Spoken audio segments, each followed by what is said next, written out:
দর্শক, আপনারা দেখছেন যে এখানে দুইটা কবর খোঁড়া হচ্ছে। আসলে কেন কবর খোঁড়া হচ্ছে আপনারা জানতে পারবেন যে পাবনা মানসিক হাসপাতালের সামনে দুইটা গরুর জন্য মূলত এই কবরটি খোলা হচ্ছে।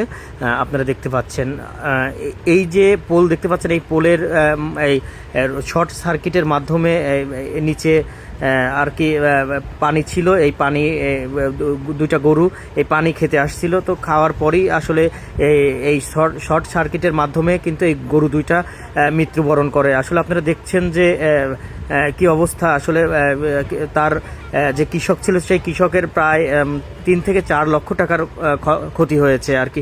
আসলে এই পাবনা মানসিক হাসপাতালের যে এই খুঁটিগুলো ব্যবহার হয়, আসলে এই খুঁটিগুলো আসলে কোনো অনুমোদিত নয়। ওই আমার জন্মের আগের থেকে ছাড়ি দেওয়া থাকে।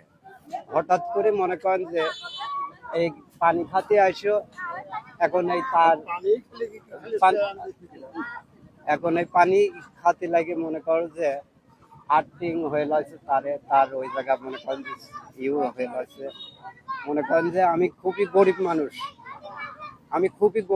এই গরু বাছুর আমি ইনসুলিন গরু কিনা, তারপর মনে করেন যে আমি এখন এইটা করি খুশি খাচ্ছি। আমি দেখতেছি না তো আমার চেহারা। নিহাত গরিব, আমার ভাই হয়, মানে একেবারে চলার মতো নাই। কিন্তু কথা হচ্ছে যে এটা হলো মানে গরুর উপরে তার নির্ভরশীল, বুঝতে পারছেন। আমার ভাইয়ের চেহারাটা দেখলে পরে হয়তো ইউনো সাহেবের সাথে যদি আপনারা একটু দরখাস্তটা লিখে দিতেন, তাহলে যদি একটু সাহায্য পাতো, তাহলে একটু ওনার জন্য একটু ভালো হতো। 7 মাসের গাব আর একটা 8 মাসের গাব।